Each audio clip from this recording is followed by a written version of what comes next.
Oh, good morning. She, her, they, them, and lampshade and penguin people. Welcome aboard, blah, blah, blah, blah. That's the first thing I've spoken today. Well, no, I had a chat with Sunny, but it was brief.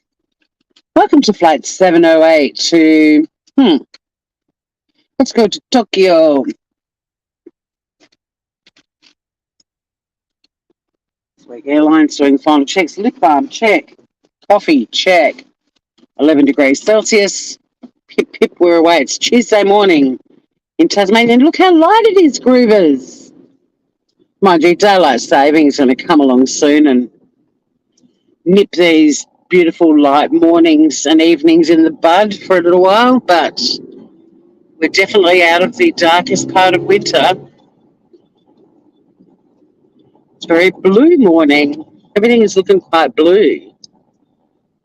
Blue sky, blue dashboard. Oh, shit, is it just my screen? I've got a feeling this phone is going to do one of those, just. I think smartphones are programmed to, and that includes the Apples, to start to, things just go a bit wonky and weird and they get a bit unreliable around the 2 year mark. So you have to upgrade. Scout, hello. Poor Sunny, I didn't tell her, but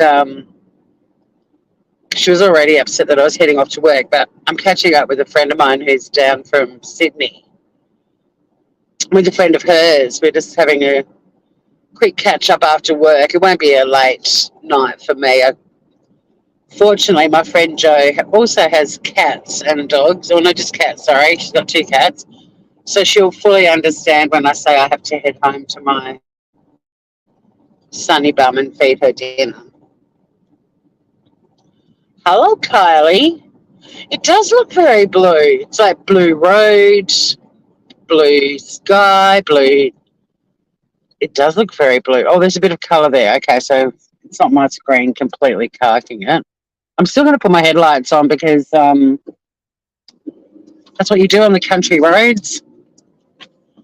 You love them, Joe. Thank you, Kyle. I'm still tweaking and changing enough to where it is as spoiled. Um, well, I had laws and I've tweaked that back to law, I hope, because I prefer just the law of crime and cooking. But Tory on or Tory and? That is the question. I've tried both. You like it, Scout? Yay! Well, back when I did breakfast radio, I did a segment every week looking at some of the dumbest criminals around the world, and I called it Smooth Criminal. So I'd always have this sort of fondness for the name, and we used to play an intro very different to the one that I've got on I had on this channel, but we used to play a little intro. I'd do the dumbest criminal, and then we'd play the full Smooth Criminal song.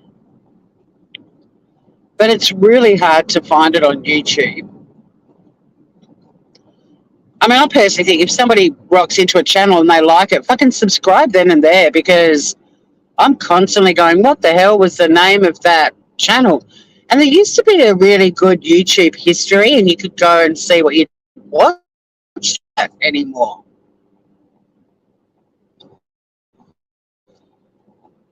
But anywho,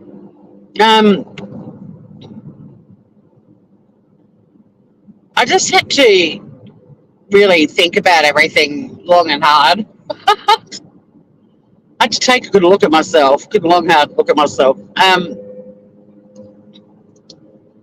The reality is I don't have the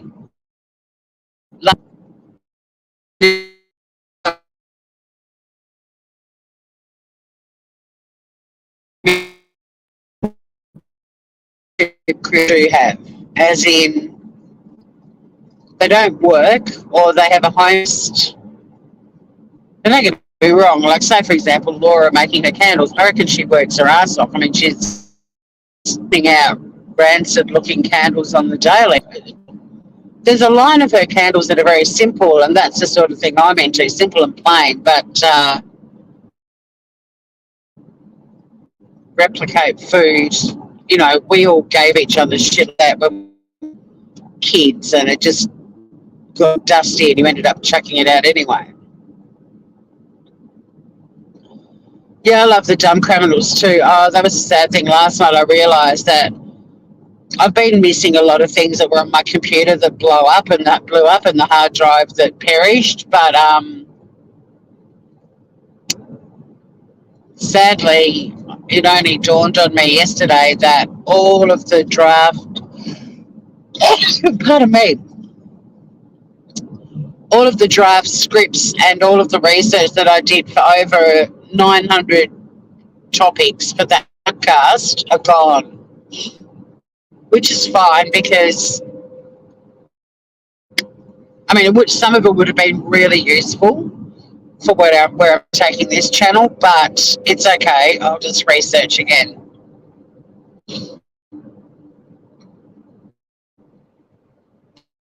Thanks, Scout. Gesundheit. I love that you say that. I say it too. And it's really simple these days. You say it and they almost look at you like, what'd you say that for? It's like, oh, I'm sorry, you're not the generation that was raised with manners and consideration for other people. I forgot. The spring is in the air. There's pollens everywhere. I've got daffodils flowering. I haven't seen any blossom yet, but we'll see if we spot any heading into Tokyo this morning. So yeah, the problem with me is I want to do everything, and I still haven't worked out what I want to be when I grow up. And the reality is I don't have the time to do everything I want to do. So I have to actually spend some time focusing on myself, which is not a comfort zone for me, and work out what things I want to prioritise for the rest of my life. Travel's a huge one. But as far as YouTube goes, and my vlog can be always there in the background. I think I'm going to turn off memberships though, because it's just, I feel very guilty that people are paying memberships on that channel, and there's absolutely, like I had my first check from YouTube in 18 months last month. It just reached $100. That's all it took to get to $100. So, I mean, I could, sponsor us another animal or whatever, but I just feel that you guys are paying for something that really it's kind of, we're just giving YouTube money after they shadow banned that channel. And maybe memberships is something we can look at doing on this channel at some point. And, either sponsoring critters or doing something completely different. We'll do a poll. You guys can vote. It is blossoming. Aren't we getting some interesting new people rolling in? It's lovely. And also in the comments. It's very exciting. I feel like I'm back at square one 5 years ago, watching my little channel grow. It's fun. It's really fun, especially because we're not, it's not that we're an acquired taste, but we're not lowbrow enough that everyone wants to be part of us. We're the gourmet crowd.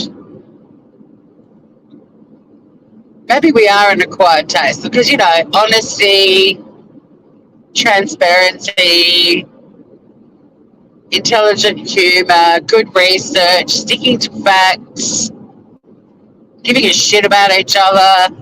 They're all things that we take pride on here, but they're not really attractive to the general population, the masses. They want the scandal, the drama, the gossip, the fighting, the name calling, the speculation, the sleuthing.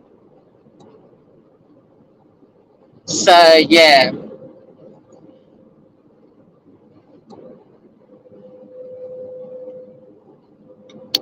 Oh, thanks, Kylie. Look, it is a way you guys can support the channel.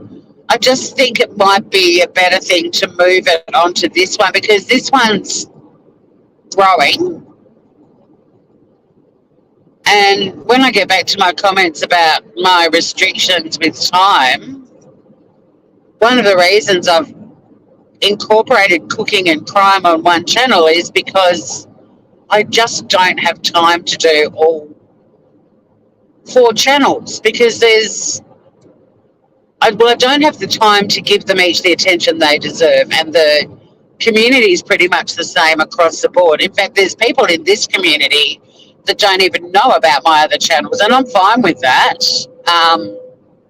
because I really want this one to grow, and this one's got focus now, which is something I always like.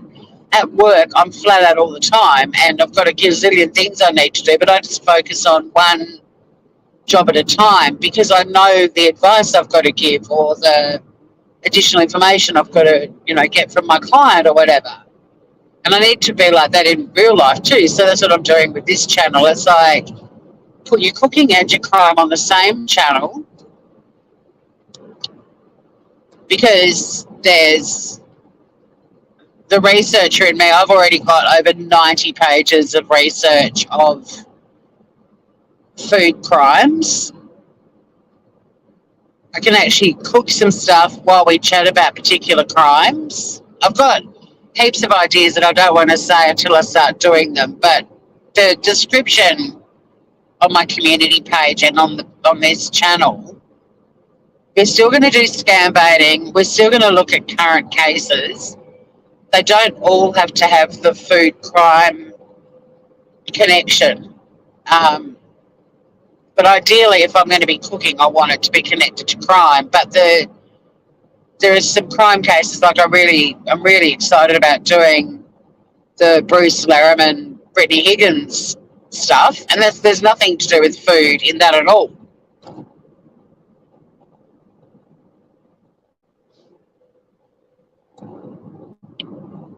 How was my day? I'm driving to work. How was your day? My day's about to be revolting, but thank you for asking.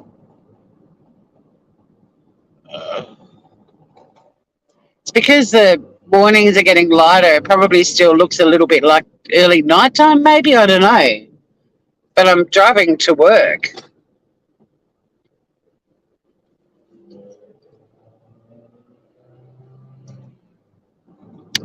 Yeah, well, the channels are, there's Tasmania Calling, which is my vlog channel, which is sort of in an algorithm cul-de-sac. I do want to do more on it, but I really want to get this one, I want to get its identity established. So I'm probably going to be on this channel a lot more for the next month or two.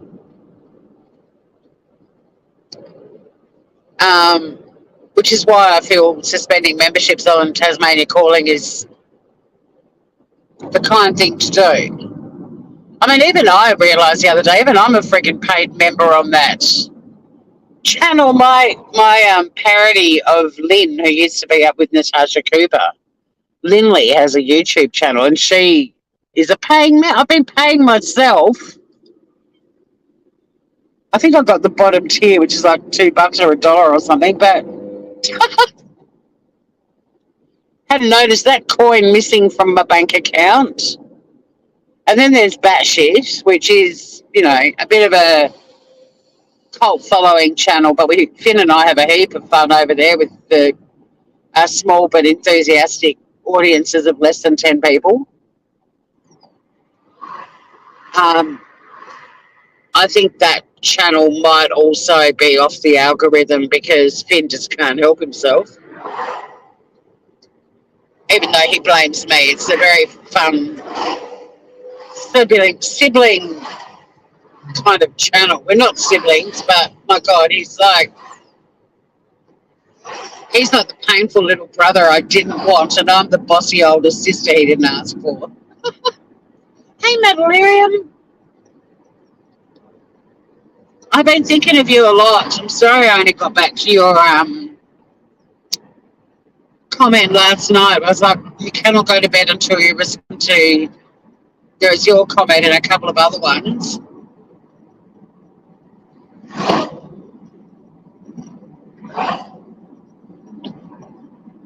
I was looking at a map yesterday of the active fires in Canada, the ones that are sort of under control, and also the spots that have already burned this year. It's just, anyone that denies climate change needs to be kicked in the ass, because we're seeing natural disasters now all over the world that are so worse than they were 20 years ago. Like in Australia, we had bushfires that could be contained, which is the whole point of fighting a fire. It's people have this weird perception that, and actually Scout, I'm like, isn't it beautiful? We just went over Scout's favourite causeway. Scout might correct me on this, but in Australia, the role of the fireys isn't to, I mean, if it's a house fire, yes, their role is to put out the fire. But if it's like a bushfire, it's about containing it and letting it burn itself out. It's like creating a barrier, a circle around it essentially, and letting it burn itself out. But with firestorms, like the ones we've seen in Australia on the mainland and here in the last decade, you can't contain them. They're like gigantic bouncing balls of fire. And that's what happened on Maui as well. You know, where people are like, oh, there's something fishy. I couldn't believe. I had to stop watching the Maui coverage. As soon as I heard from Taya, my friend in Maui, and she let me know of the other people I know in Maui as well, and they were all safe and accounted for.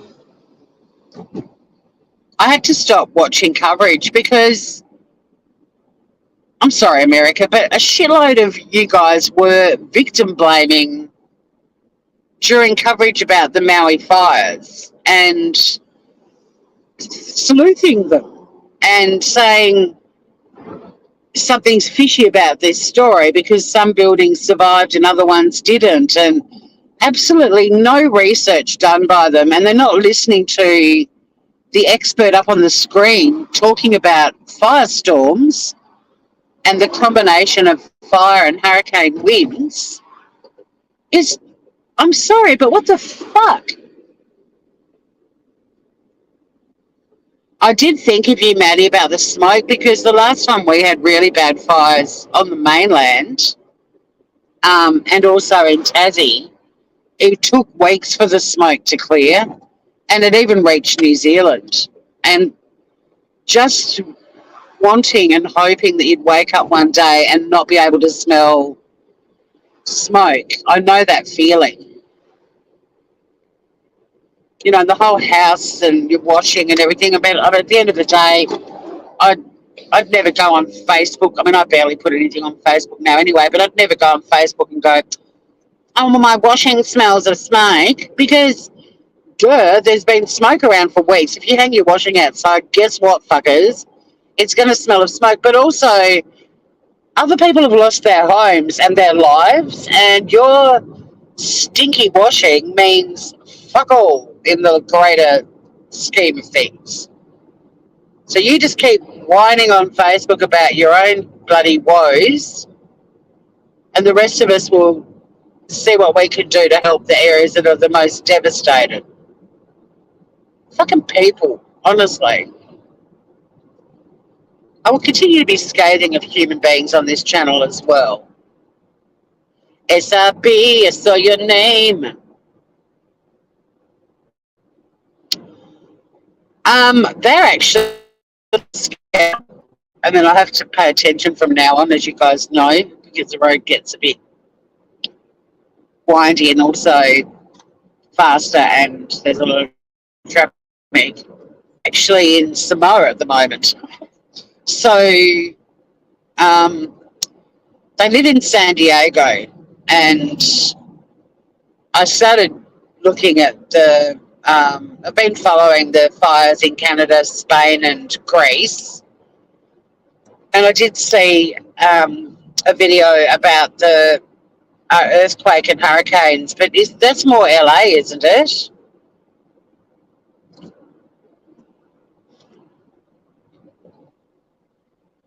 I mean, I might be creating a rod for my own back by posting good wishes to people around the world with, you know, things going on, but I think that's what your community page is for. It's not really, I mean, yes, I can promote that Finn and I are going live shortly with an episode of Batshit or whatever, but I sort of feel like the community page is a spot where we can just,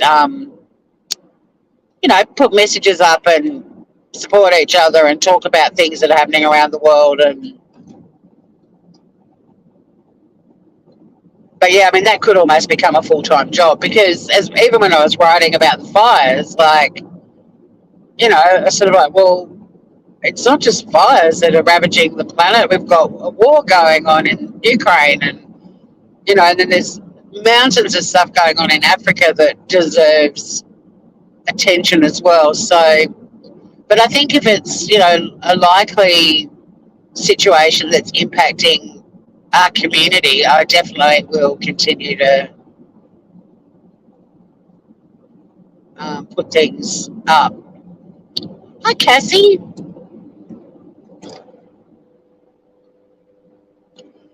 Yeah, there were houses lost in Canada, and that's the thing. Like, it's just fires are brutal. There's no other way to describe it. And unfortunately, all the weather forecasters, because we've had this beautiful warm winter. I mean, we've had a handful of winter days, but for the most part, it's been very mild. Like even this morning, I'm in a cotton top. Like, it's not like beanie coat, scarf, gloves weather. And none of our winter plants went dormant, which they're meant to do. They've all been growing. And I mean, look how yellow the sides of the road already are, and the paddocks to the left of me. But they're already golden. We've had very little rain, and all the weather forecasters are saying a long, hot, dry summer with a lot of bushfires. Australia is, as many of you know, because we've covered bushfires on my other channel, very prone to horrific bushfires. In fact, the 2019-2020 bushfires in Australia are the second worst fires in the world. The number one was one in Siberia, and they decide which fire is the worst not based on fatalities or even buildings lost, but on the size of the area that is burned, the acreage. But then if you look at a list of the worst fires in the world based on casualties, the World Trade Center is number one. The World Trade Center, the towers. Weirdly. Well, not weirdly. I mean, they essentially did die in fire, but it sort of surprised me initially to see it number one on the list. But yeah, so that's interesting research I've learned recently. I'm an inquisitive person, and I always want to find new information. I'm a big believer in You learn something new every day, and it's important that that we as people go looking for new information too. Oh, Cassie, you're in Canada too. See, we've got a lot of Canadians. Initially, I wrote about Canada and I was saying, Devastator's a great country and Canadians have an awesome sense of humour like Aussies. Because you go, we're very similar. Our little Commonwealth countries are similar, very similar. Love me, the Canadian folk.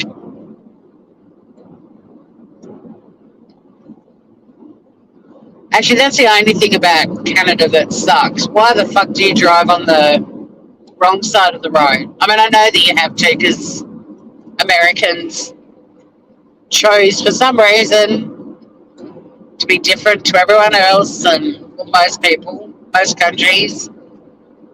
And so you guys had no option because border crossings would have been a fucking nightmare.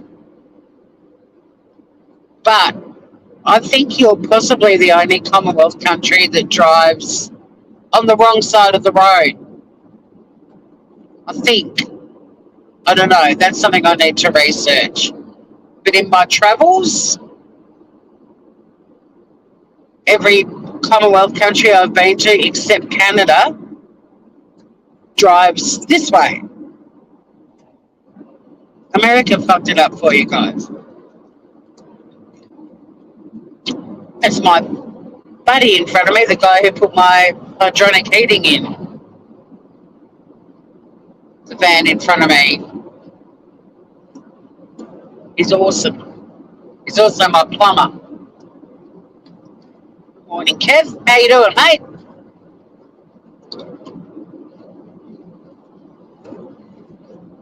He's a pom. He's got one of those English accents. It's not a super posh one, and it's not one you can't. It's just got the really classic, likable English accent.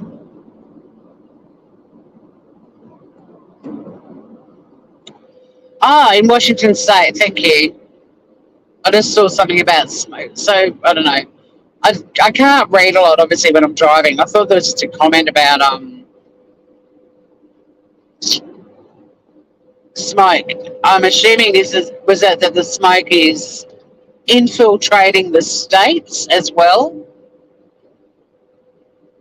because especially if you're in Washington State, you're up there on the border, right? So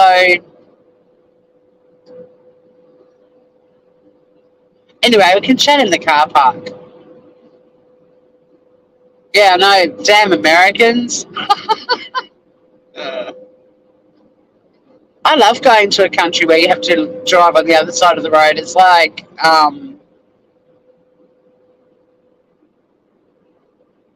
a extreme sport. The adrenaline you get from it. Although when my friend Anastasia, who pops in here from time to time, it's not Anastasia Beaverhausen, it's another Anastasia. When she and I were driving, like she lives in Arizona, and she flew out to Maui and spent the 5 days on Maui with me. But because Maui's like the rest of the US and you drive on the wrong side of the road, Anastasia drove, but we had to like reverse, well, she had to reverse up a really steep, narrow road that was on the edge of a cliff because all these fucking tourists, I mean, we were tourists too, but we were driving in Taya's car, so everyone who saw us waved and beeped and did the shaka because they thought we were Taya, or they knew it was a local car.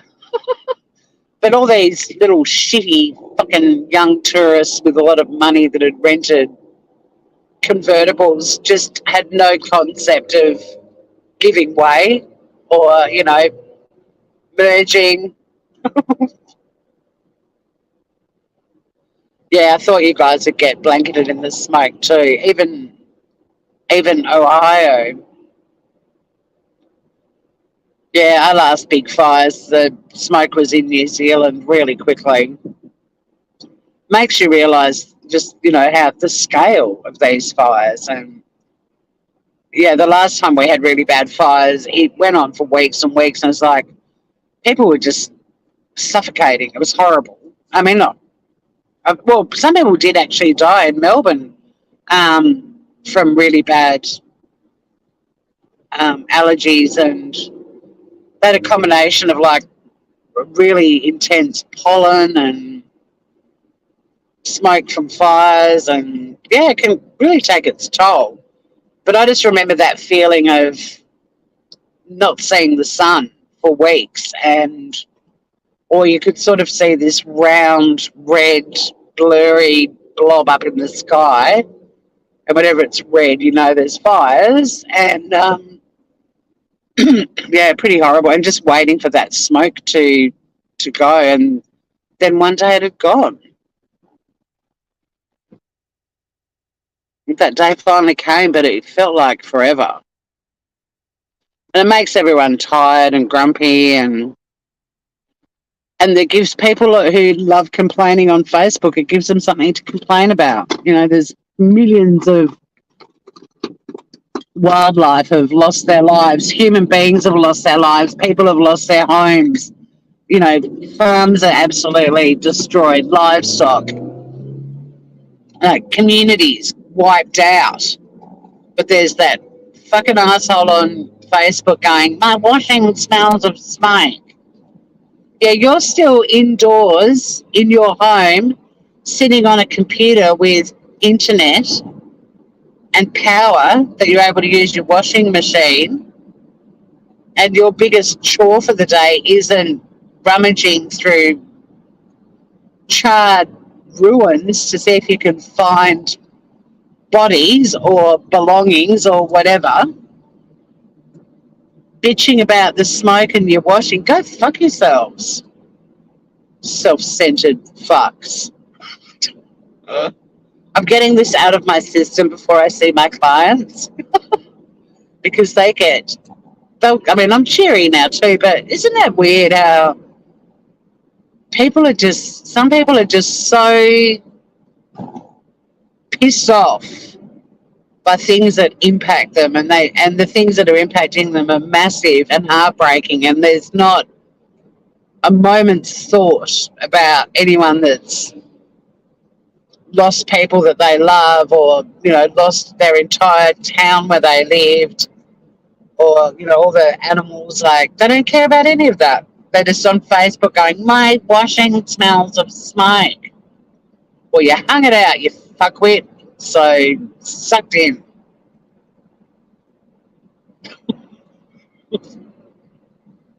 Because that was actually one of the most stressful things, to be honest, when the fire story broke in Maui. Like, almost immediately they had no power, no internet on the whole island, and just not knowing how people you love are and if they're okay. And I mean, I could see the map, and I knew where the fires were, and they weren't near where my beautiful friend and most of her, well, I mean, everyone knows everyone on Maui. It's a bit like Tassie.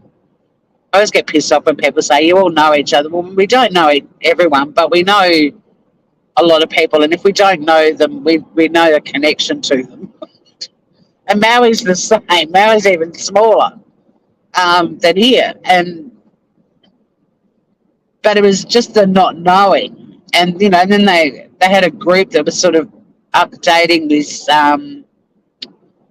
database of people that had made contact, and you'd kind of be looking at that list hoping that you'd see your friend's name on there and they were okay. But then I was also mindful, well, they had no power or internet, so how could they even let this person with this database know, like, unless they were able to walk there or drive there, which they weren't because there were bloody fires. So that was the horrible thing. But when Taya let me know she was okay, my God, it was just like, I felt like I'd won $1 million in the lottery. I wasn't concerned. What I was imagining, because she's such a warrior woman, was that she was right where the fires were, like digging in, helping out.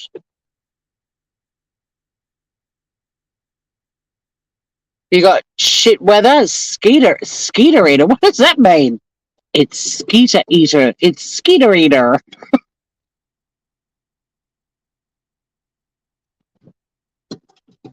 Skeeter Eater weather. Skeeter Eater. What is that? Please explain yourself. Hi there. My name's Tori, and today it's Skeeter Eater weather.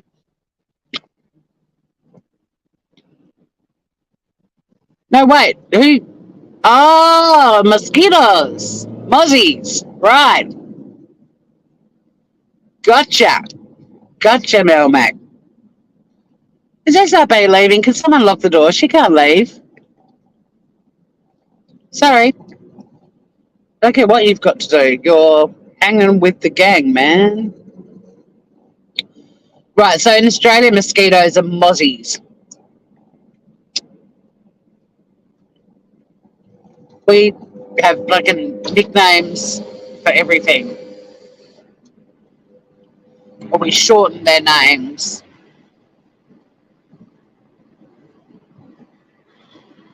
I am actually excited today. Not only am I seeing my gorgeous friend Jo from Sydney, who I haven't seen since pre-COVID,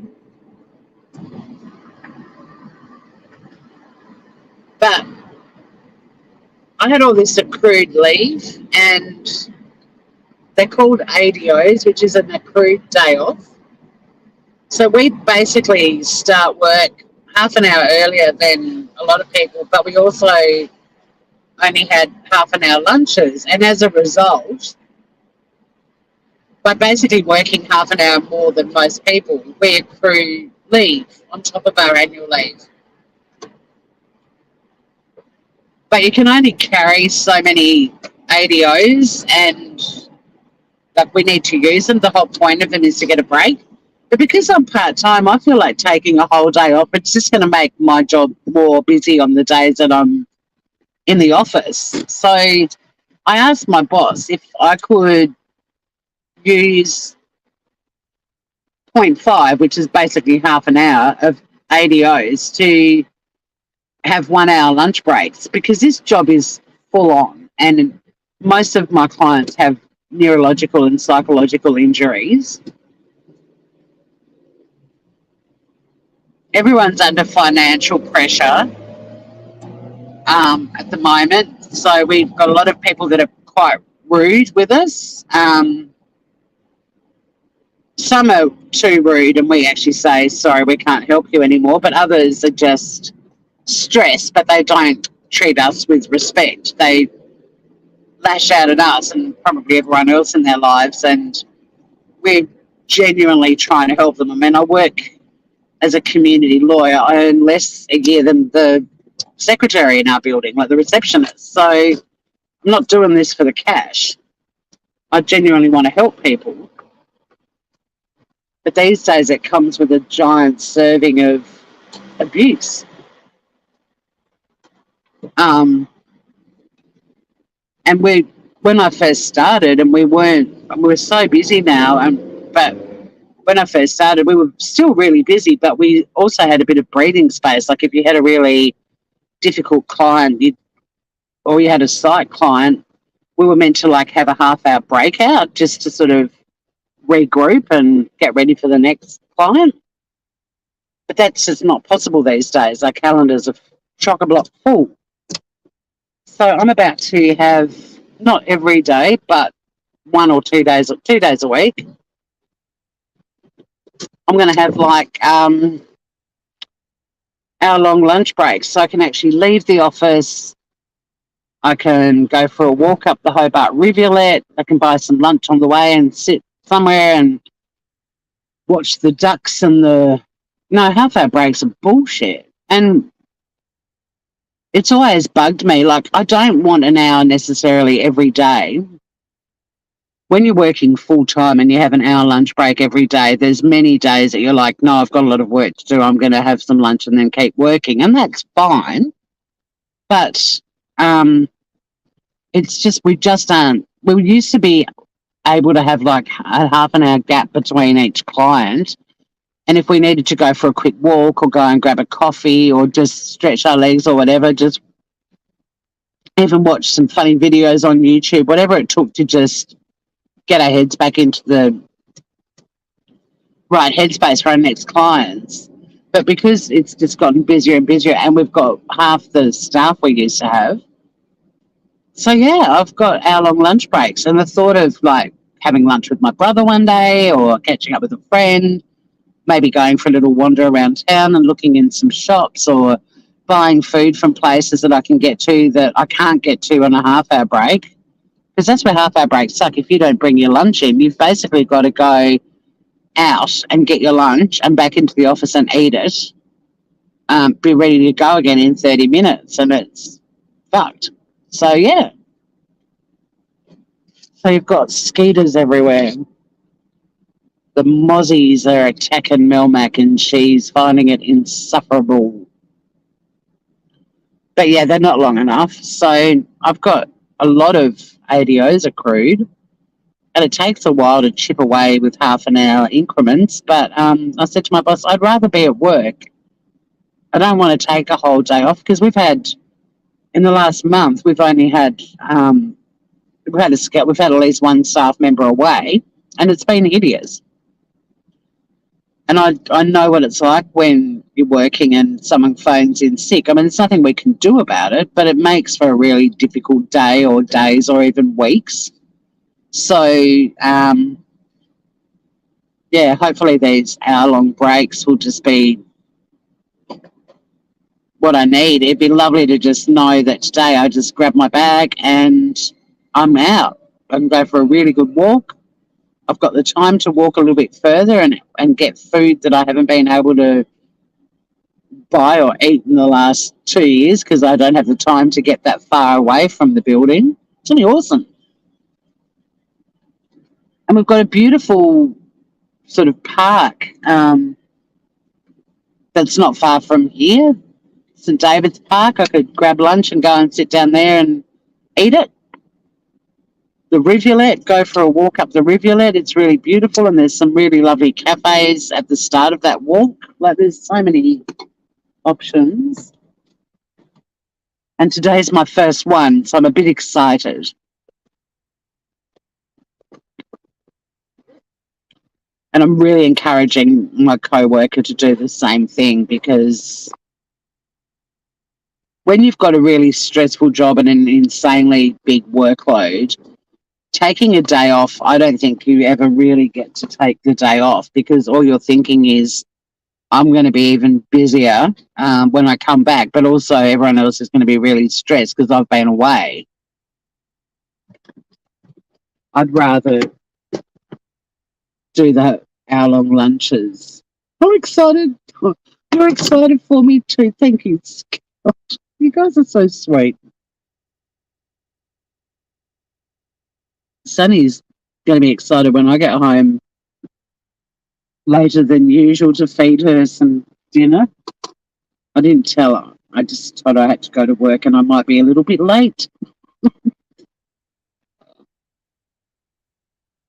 All right, foundation's going on. So yeah, the channel now, I'm really happy about it, excited. I've already got the first few things I want to do. I'm writing at the moment, researching. I've got a live planned for the mushroom story. The only reason I haven't been going live every 5 minutes about that is because I don't read tabloid newspapers, and like every case or story that we see unfolding on YouTube, I mean, there's in my timeline every day, there's notifications about people going live about Brian Koberger. Why?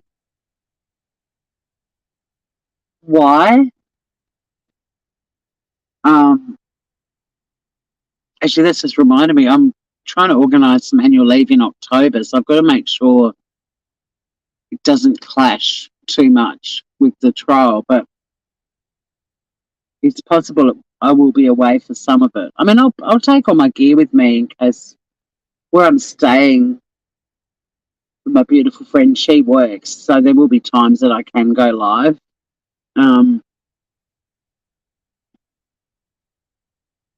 So yeah, I'm going to do a live about mushrooms. There was a memorial, like a candlelight vigil for the victims on the last weekend. But I didn't think that was, I don't want to go live just for some little thing like that. Like, it's a bit gory to me, a bit ghoulish. I sort of wait till I feel like I've got enough stuff to talk about for like an hour. But I've got a doozy coming up. The next part 4 is, I think you guys will enjoy, because it's part of the ethos of this channel. The Brittany Higgins, Bruce Lim and stuff really want to do it. It's really just going to be 2 watch parties with discussions after each one on what you guys all think.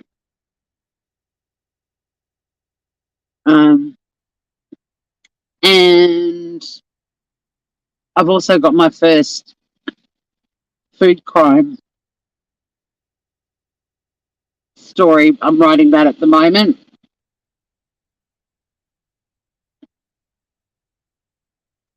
And I'm going to sort of build up to one of the worst food crime, I'm using food very loosely, stories ever. But I don't want to, I've still got to do an intro and outro for this new channel name too.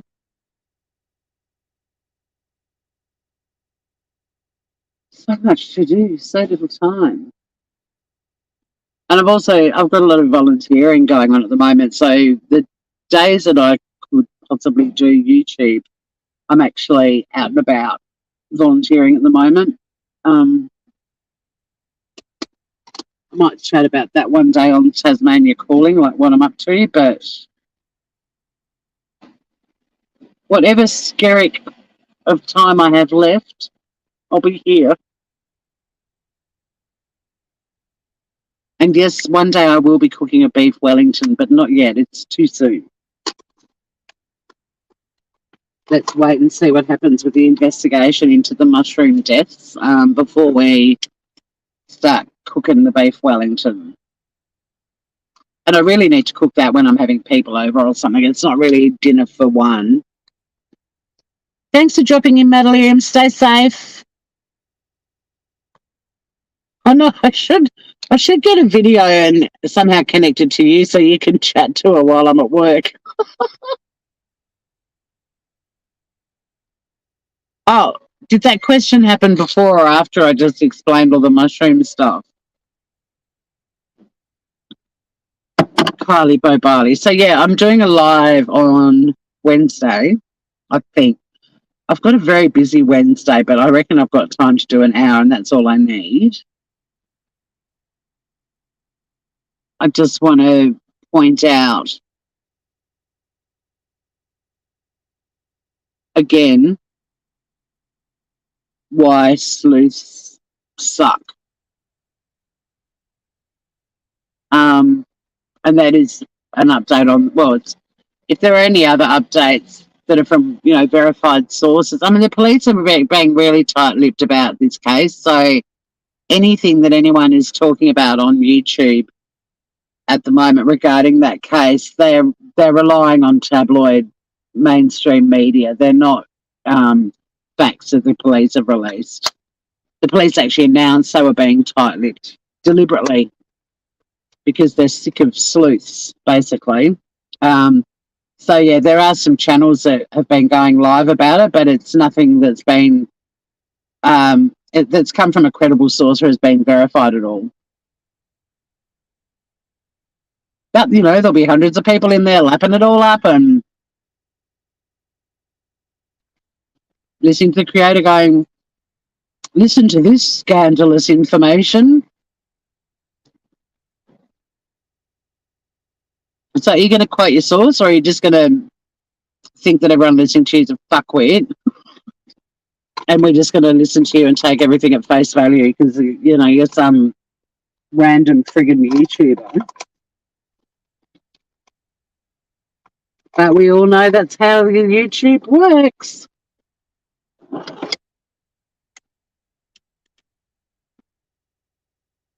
brain fart. That's all right, Gorge. We all have them. Um, yeah, but I want to do the Bruce Lariman and Brittany Higgins. I kept calling him Learman, but I've heard so many people, including we're doing a watch party to, that they sort of pronounce it like Lariman. So I'm trying to get my head around pronouncing it that way. But I really want to do it when America's awake because I don't know how many people know this story, and it's got fucking everything. It's got politics. It's got powerful media.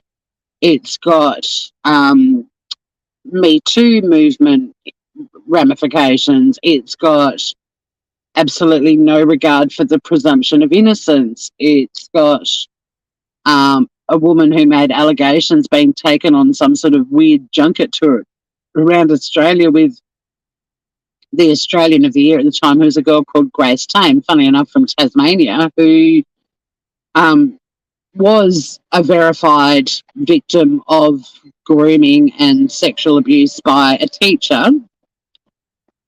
And he was well and truly locked away and, locked up and the key thrown away. And this girl who claimed to have been assaulted by this guy she worked with, it hadn't even been to court yet, but she was taken on tour with this other woman. So instantly everyone decided she was a rape victim, essentially, but it hadn't even got to trial yet. Then there's this whole aspect of the judicial system, corruption with the prosecution, the trial dates being postponed and abandoned, a meddling juror, a mainstream media idiot prolonging the trial. Like, there's so much to it. And at the end of the day, you pare it right back and you're like, these are the allegations. Why was this person crucified in the Australian public without being even granted an opportunity to defend himself in court, let alone there not being a conviction? It's really full on. But I want the American audience to be part of it because I think you guys, look, it's good for you guys to see that I am so embarrassed about how this case has just revealed so many flaws in our judicial system and how it just, I don't know, I hate to use the term because of the fires that are actually literally burning around the world right now, but it took off like wildfire and it's full on and it's got all of these twists and turns and dodgy characters, and so that's something that's coming up too. We're going to be doing 2 watch parties and having discussions on that one. And it's a messed up story because at the end of the day, if it happened, she didn't get justice, and if it didn't happen, he didn't get to defend himself and prove that it didn't happen. There's no winners. Well, there is one winner at the moment, Brittany. She got a payout, an undisclosed amount, believed to be in the several millions. Why? And he's now suing numerous media outlets for defamation. But his life's pretty much ruined. And if he did do it, it's like, well, there's your karma. But if he did do it, it should have gone to trial. And the prosecution should have proved it happened. And that never happened. So, yeah, it's...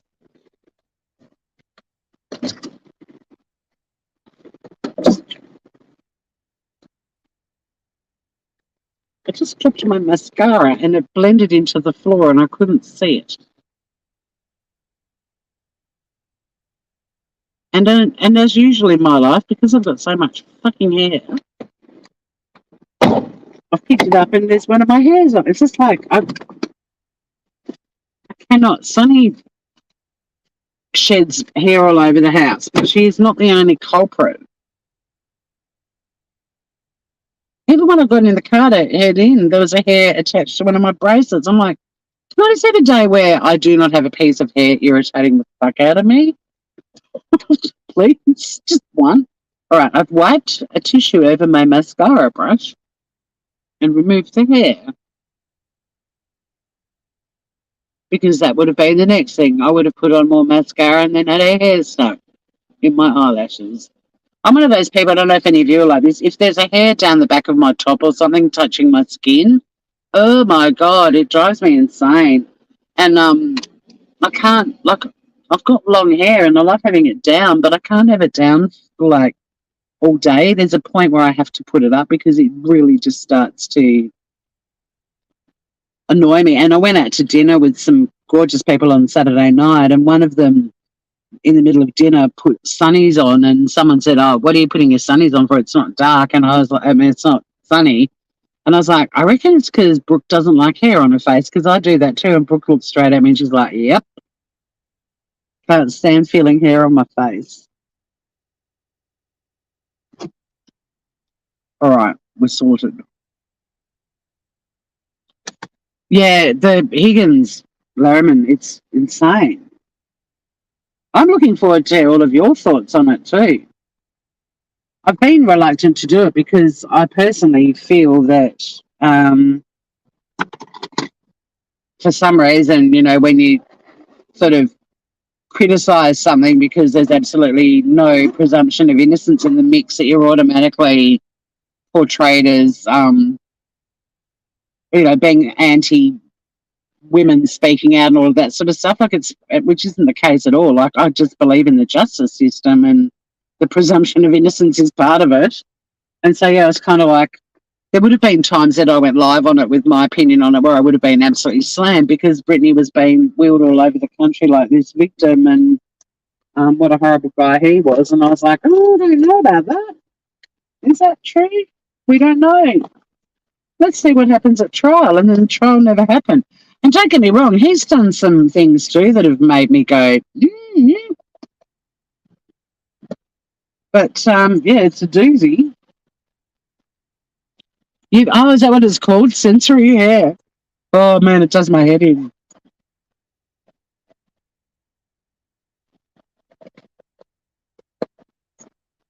Does my head in.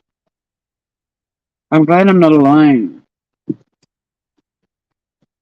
So, I mean, I love having long hair, but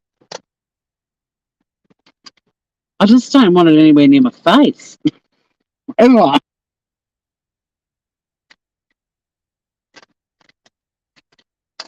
I'll put on some.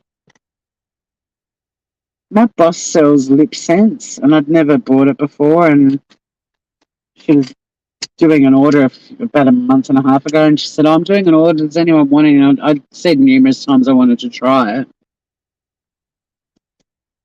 because she puts her lipstick on in the morning, and it's like immaculate at the end of the day.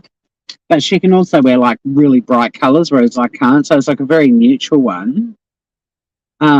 And it is kind of nice to put shit on and you still have some colour on your face by the end of the day, but it's a pain in the ass to put it on.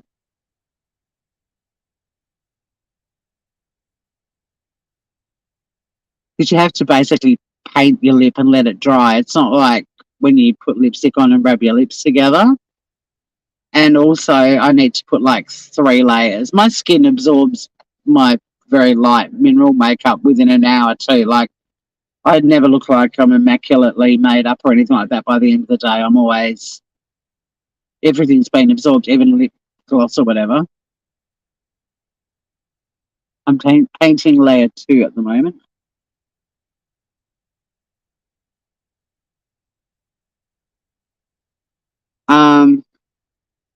Is it a lip sense? Probably. I thought lip sense was an American thing. It's like Party Plan.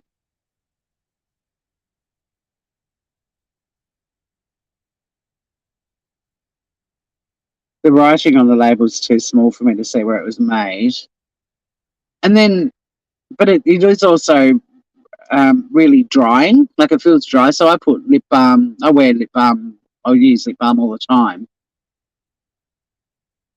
I have to put it over the top of it. Not now, but later in the morning I will.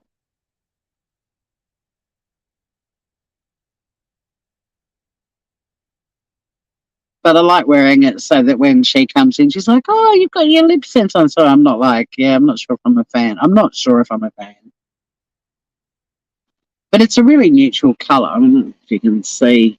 It looks dark there, but it's kind of a. It looks darker than it is, but it's kind of a pinky beige colour.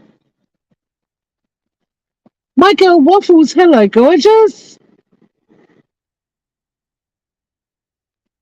Oh my god, you're gonna start. That sucks. I buy and use lip balm more than anything. Like, I'm always using lip balm. I can't stand having dry lips, and I mean, a huge part of it's being a beach girl. But also, I just love feeling like my lips are moist. But also,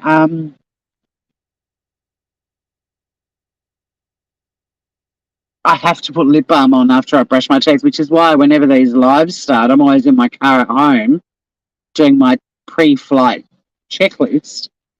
And I've just brushed my teeth and left the house. And the first thing on the checklist is put your lip balm on. I can't go, if I brush my teeth and go to bed without putting lip balm on, I will have to get up and put lip balm on.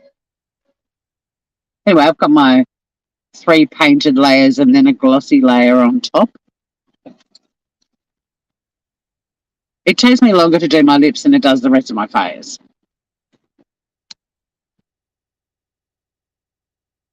I'll be doing more soon, hopefully. Now my channel's got a direction and I just needed some focus, and I'm really excited about it.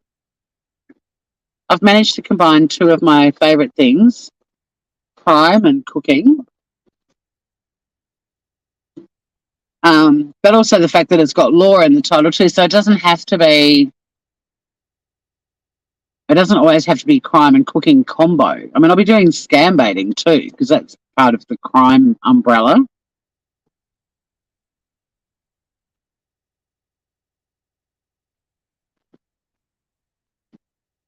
And then, because I kept feeling like, oh my God, I've got to do some cooking and go live. Oh, I better do some stuff on Smooth Criminal. Oh shit, I haven't done anything on Tasmania Calling. It was just too much. I'm like, put 2 channels back together. The Shitty Kitty Kitchen, I'm still going to keep that as an archive for cooking videos and lives and stuff, because it's kind of like a little library. And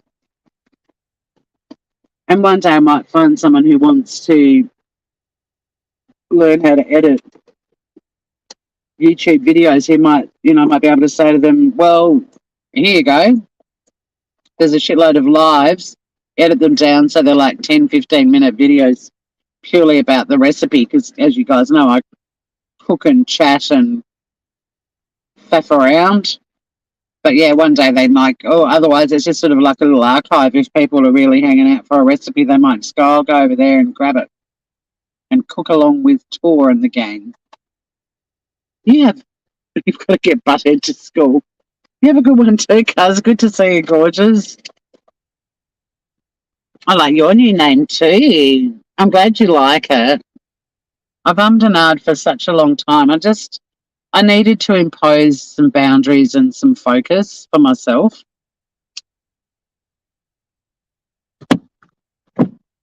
And there are so many stories. I mean, God, we've got one at the moment about the mushrooms and the beef Wellington, but there's so many stories about food and crime.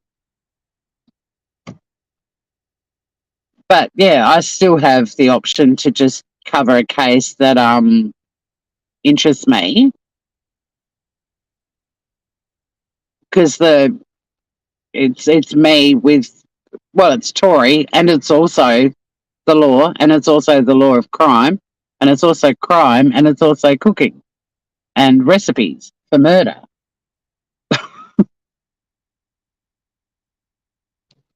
Yeah, I think it'd be fun. And I've already got ideas on how I'm going to do stories, and, like at some point down the track, the mushroom mystery, I'll make a beef Wellington and we'll just have an open forum discussion about that while I'm putting together a beef Wellington. And there'll be, you know, I'll be chatting about what I'm doing with the recipe, but also the case. Like, I think it's just, yeah, I'm excited because I don't have the luxury of a life without a job and without a social life that I can be on YouTube 24/7. Don't get me wrong, if I could make a living on YouTube, and I never will, Australians, I think, will never be able to, the way some Americans can. But that would be awesome. But at least I've got two of the things I love the most now combined on one channel. No, because the police are really tight-lipped about it, my girl Waffles, and the only updates I've really got for anyone is Erin Patterson put a sign on her gate asking media to give her a break because she's getting bombarded still, and probably by sleuths as well. And, you know, like even she went to her sister's place and the media were out the front of her sister's place, and, you know, she's got kids with her and they're having to learn to live with media attention. So the only updates are she put a sign on her gate. That story was behind a paywall. I tried to zoom in to read the sign, but I can't because it was just a thumbnail. The other thing was there was a candlelit vigil on the weekend for the victims, and that's it. That's all there is. So anyone that's covering it is using tabloid mainstream media sources, and they're not verified, and it hasn't come from the cops. It is. It's, you know, I mean, if this girl is innocent,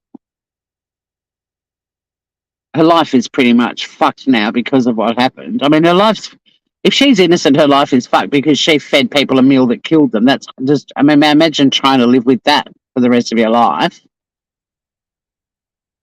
But also on top of that, all the media attention, the speculation, the critiquing everything she does. I've listened to a couple of American people covering it and just gone, what's your source even? Because you're talking about stuff that hasn't been put out by the police and I haven't seen in any credible news sources. So where's all this information coming from? And you've pretty much got it hung based on unverified facts or unverified information. Surprise, surprise. And if she's guilty of it, she's a mass murderer and she has killed her ex-husband's parents and auntie, and his uncle is actually, that's the other update. Apparently the uncle is doing pretty well.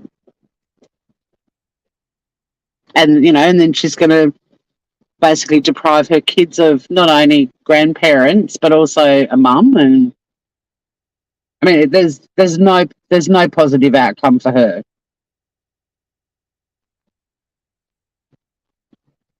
And the sad thing, which we all know with YouTube, is even if she is deemed to be innocent, there will be people determined to prove otherwise for the next 50 fucking years on YouTube.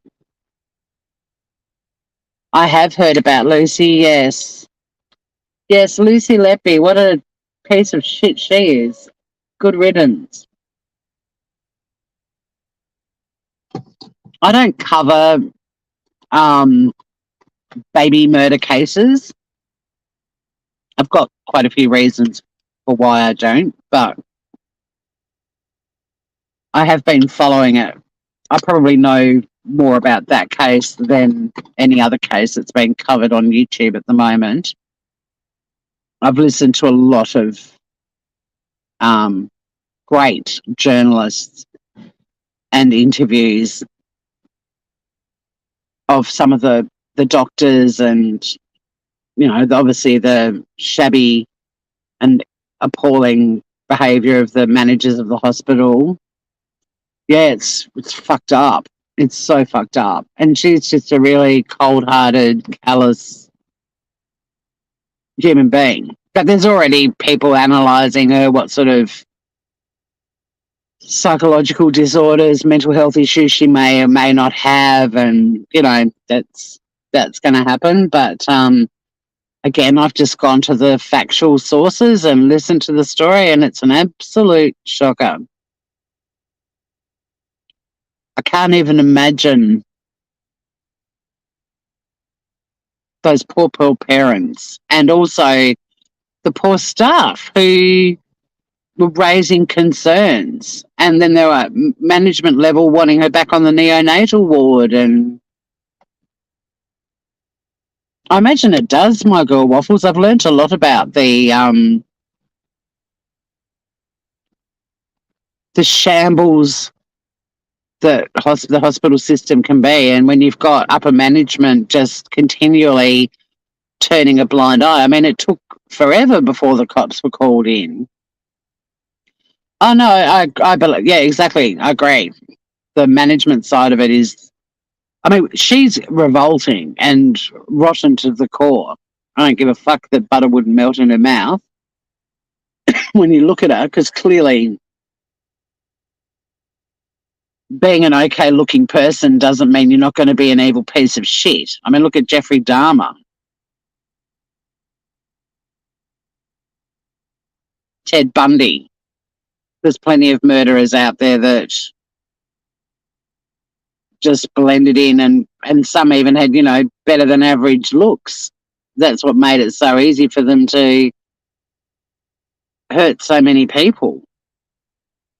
But yeah, the way management handled it is just despicable, and I'm hoping there'll be a massive inquiry. I did hear in one of the documentaries I listened to that particular hospital is no longer taking premature babies. They have to go to a different hospital.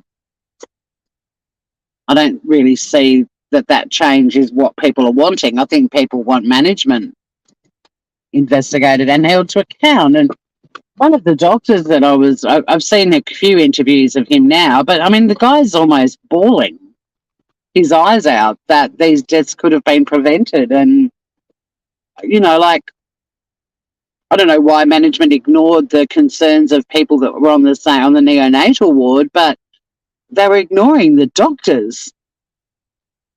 And that these doctors are riddled with guilt that nothing was done about it. Lives could have been saved. Those precious tiny little babies. And not only that, but the manner in which they all died, she used several methods, but the manners were all horrific. Unbelievably painful. So fucking cruel. And I know quite a few other cases of nurses, they call them angels of death, and it really bugs me that they have the word angel in there, because they're anything but. But I'm familiar with a lot of angels of death stories, and they're so fucking disturbing. Yep. But it's going to cost them a load more money now because they didn't fucking do anything about it. Or they acted so slowly. The cost now is going to far outweigh the cost of actually investigating, addressing this nurse, or, fucking, I don't know what the word is, I guess, deregistering. But she's just flitting around in the hospital, and they're trying to get her back on the neonatal ward, and she's the only common denominator. It's not like it was a ward that had 300 staff. It was very clear very quickly, looking at the rosters, who the common denominator was. True, but they'll be paying the price now, and so they fucking should.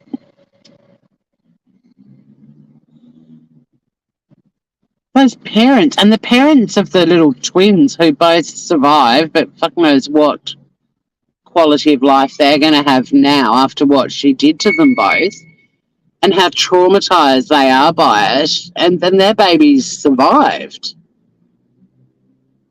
All these other families that had to come to terms with the fact that their baby died,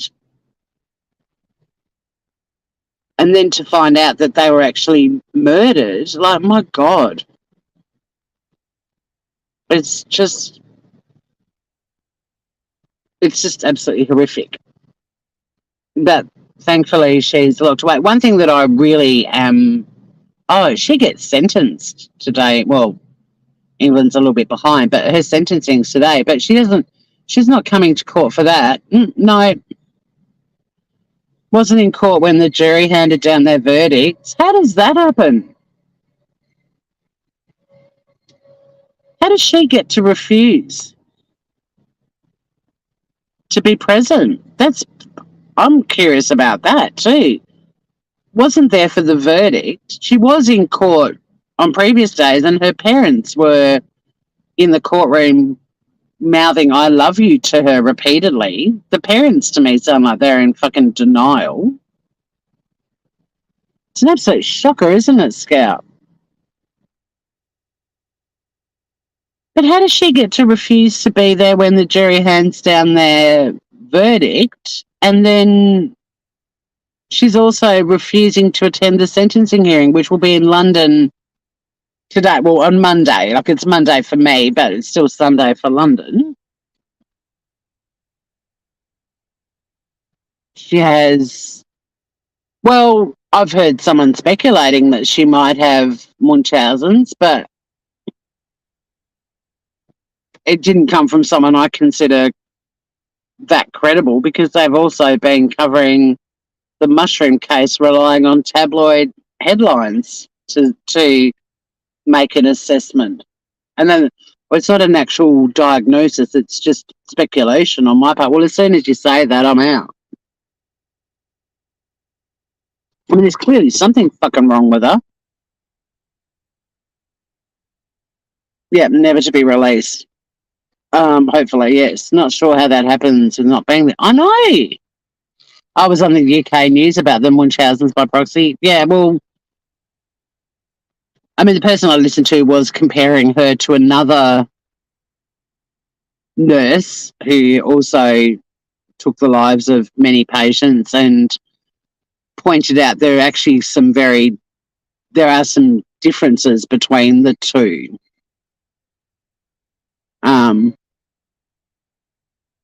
But look, who knows? I'm sure she's been analysed by professionals. It's just so weird. Like, she had a normal upbringing, whatever that is, and she was an only child. She was set up to have a great life. She was clearly smart, went to university, got a job, and just for some reason enjoyed murdering newborn babies.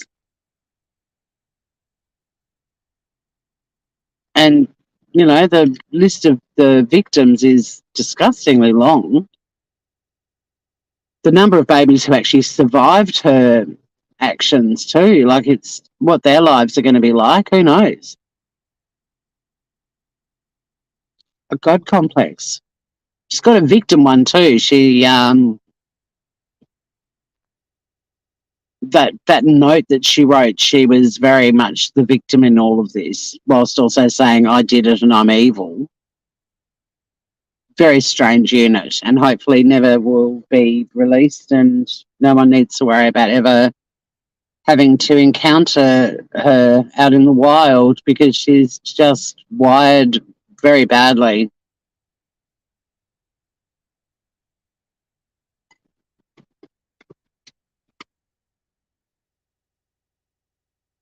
It's a strange case, that's for sure. I mean, I generally don't touch any baby or small child cases.